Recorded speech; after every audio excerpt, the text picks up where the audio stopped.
Hello guys, good evening all of you. स्वागत है आपका मेरे YouTube channel hi fi English SB पर। आज मैं कम से कम 10 से 12 दिन के बाद ही आई हूँ ये स्टोरी लेकर के, क्योंकि अभी इधर बीच मेरा पेपर चल रहा था, सीटेट का पेपर था, और इसलिए मैंने स्टोरी नहीं बनाई थी गाइस। लेकिन मैं अब डेली आप लोगों को एक स्टोरी प्रोवाइड कराऊंगी और दूंगी भी, और आप लोग सीखेगा इंग्लिश बहुत ही आसानी से। तो दोस्तों चलिए शुरू करते हैं। और प्लीज़ इसमें से जितने भी टफ़ मीनिंग्स हैं इसको आप लोग कलेक्ट करके और कहीं भी किसी भी कॉपी पे नोट डाउन करें, उसको याद करें और याद हो जाएगा। एक बार पढ़ लीजिए तो उसको बार बार पढ़ने की ज़रूरत नहीं पड़ेगी। तो दोस्तों देखते हैं इसका टाइटल देखते हैं गाइस। 48 स्टोरी नंबर हमारा है, और चलिए देखते हैं पहले title. The god gifted donkey. The god gifted donkey है ना, भगवान का दिया हुआ गिफ्ट, पुरस्कार किसको? डंके को ना। डंकी जो है गधा है, तो जो गधा था वो गिफ्टेड था, मतलब उसके पास बहुत सारी ऐसी कुछ क्वालिटी थी। अभी देखो, वंस एक बार, there was a donkey named Chirpy. There was मतलब यहाँ सब्जेक्ट की जगह यूज़ किया गया है।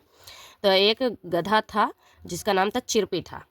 चिरपी was not an ordinary donkey. तो जो चिरपी था वो ऑर्डिनरी मतलब होता है सामान्य, सामान्य गधा नहीं था, वो एक्स्ट्रा ऑर्डिनरी था ना। He could run as fast as a cheetah. Cheetah ना, ही कुड रन वह दौड़ सकता था, एज फास्ट एज जितना तेज वह दौड़ सकता था, वह एक चीते की तरह दौड़ सकता था ना। जितना तेज चीता दौड़ता है उतनी ही तेज वह भी दौड़ सकता था, उसके पास ये क्वालिटी थी। But on the other hand, लेकिन दूसरी ओर, दूसरी तरफ, he was also gifted with a wild voice. Wild means होता है कक्कर्ष, वैसे देखा जाए बहुत तेज ना। और वह उसको उसको ये भी गिफ्ट में मिला था, मतलब पुरस्कार में क्या मिला था? बहुत तेज उसकी आवाज़ थी, ठीक है। वेन एवर जब कभी, ही ब्रेड जब कभी वह रेंकता था, डंकी क्या करते हैं? रेंकते हैं, रेंकता था ना, रेंकता, हाँ। तो जो जब डंकी रेंकता था, his master and his other friends in jungle closed their ears. तो उसका जो मालिक था और उसके जो दूसरे दोस्त थे जंगल में, वो अपने कान जो थे वो बंद कर लेते थे।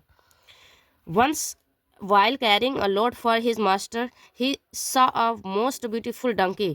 मतलब एक बार जब वो ले जा रहा था, ढो रहा था, क्राइंग में सोता ले जा रहा था, अ लोड एक वजन ले जा रहा था, बोझ ले जा रहा था, फॉर हिज मास्टर अपने मास्टर के लिए, अपने मालिक के लिए। एंड सा और देखता है, उसने देखा, अ मोस्ट ब्यूटीफुल एक बहुत ही खूबसूरत डंकी, गधी देखी, गधी, गधा नहीं गधी।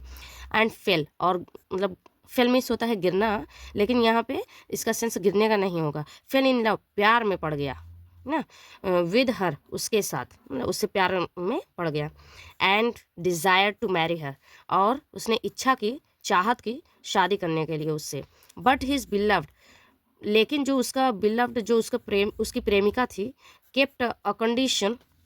अब देखो यहाँ पे सेट कर लेते हैं गाइस, फिर उसके बाद पढ़ाई करते हैं। अभी मैं बाद में भी एक्सप्लेन करूँगी, बताऊँगी कि एग्ज़ाम टाइम में टाइम नहीं मिल पा रहा था मुझे, तो थोड़ा ही दिन बचा था, इसलिए मैं सोची कि अच्छे से पहले प्रिपेयर कर लूँ अपना पेपर का। तो मैंने पेपर दिया, कंप्लीट हो गया, अब तो फ्री ही हूँ। तो डेली आप लोगों को मैं स्टोरी एक मिलेगी, यूट्यूब पे दूँगी, आप लोग पढ़िएगा, सीखिएगा बहुत ही आसानी से, ईजी तरीके से। तो चलिए आगे देखते हैं पहले। To beloved, but his beloved kept a condition to marry him, that he would have to be the king of the forest. अब देखो यहाँ पे इतना बड़ा सेंटेंस है, इसको तोड़ो, पढ़ो, देखो, चेक करो।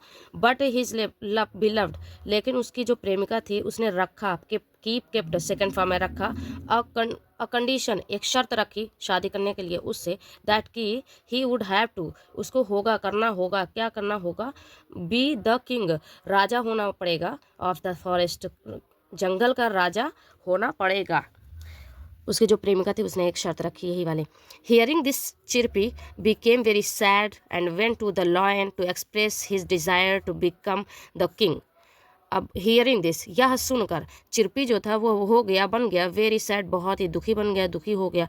एंड वेंट टू और गया, लॉयन के पास, शेर के पास गया, टू एक्सप्रेस बताने के लिए, अपनी इच्छा जताने के लिए, हिज डिज़ायर अपनी इच्छा जताने के लिए, टू बिकम और बनने के लिए, राजा, राजा बनने के लिए उसने अपने उस शेर के पास गया वो। The lion roared loudly and drop him away. जो शेर था उसने दहाड़ा तेजी से और भगा दिया इसको दूर ना। ड्राइव का ड्रॉप है, मतलब ड्राइव मिस होता है चलना, और ड्रॉप मिस होता है चलना, भागना, भगाना, ठीक है। Then an idea came into Chirpy's mind. फिर क्या हुआ, एक आइडिया, विचार आया चिरपी के माइंड में। अर्ली मॉर्निंग, सुबह जल्दी जल्दी सुबह, he went into the lion's den. वह गया शेर के माद में गया, शेर की गुफा में गया। डेन मिस होता है गुफा या माद भी कह सकते हो। एंड बिगैन ब्रेइंग, और शुरू कर दिया उसने क्या करना, ब्रेइंग करना शुरू कर दिया, मतलब तेजी से रेकना शुरू करा। The lion covered his ears but Chirpy kept braying so loudly that the lion could still hear him. अब देखो, उसने जैसे ही तेज़ी से रेखना शुरू करा तो जो शेर था लॉयन, उसने ढक लिया, अपने कान को ढक लिया, बट लेकिन जो चिरपी था उसने रखा, जारी रखा, क्या, ब्रेइंग, रेखना जारी रखा, सो लाउडली, इतना ज़्यादा तेज, दैट कि द लॉयन जो शेर था कुड स्टिल, वह अभी भी सुन सकता था इसे, हियर हिम, उसकी आवाज़ को वह अभी भी सुन सकता था। फाइनली, आखिरकार, the lion offered Chirpy the post of king and jolly. आखिरकार क्या हुआ, आखिर में, फाइनली आखिर में क्या हुआ, द लायन जो शेर था उसने ऑफर किया चिरपी को ना, ऑफर किया, ऑफर मतलब क्या बोलते हैं, प्रोवाइड करना है ना। तो उसने ऑफर किया द पोस्ट, जो पद था, राजा का जो पद था उसने प्रोवाइड किया, एंड जॉली, और उसकी जो वो प्रेमिका जॉली थी उसको भी, हर बिलव्ड, और उसकी जो प्रेमिका थी जॉली, हैप्पीली मैरिड हिम, और खुशी से उन्होंने अपनी शादी किया। तो दोस्तों ये हमारी फिनिश हो रही स्टोरी, ये है, मैं आप लोगों को पिक्चर्स दिखा रही हूँ, ये है, यही है, ये डंकी और ये भी है, यही दोनों थे जिसकी स्टोरी थी। दोस्तों मिलते हैं नेक्स्ट वीडियो में। अब आप लोगों को मैं डेली स्टोरी के थ्रू बताती रहूँगी, पढ़ाती रहूँगी। आप लोगों को अगर कोई और गाइस पढ़ना हो, या सेंटेंस नहीं समझ आ रहा है, या कोई से किसी भी चीज़ में प्रॉब्लम हो, प्रोनाउंसिएशन नहीं समझ आ रहा कि किसका प्रोनाउंसिएशन कैसे निकालना चाहिए, तो उसको आप लोग बार बार 2-4 बार प्रैक्टिस करोगे तो उससे हैबिचुअल हो जाओगे। फिर जैसे ही हैबिट हो जाएगी, फिर आप लोगों को कोई प्रॉब्लम नहीं होगी। तो गाइज मिलते हैं नेक्स्ट वीडियो में, तब तक के लिए बाय बाय, थैंक यू।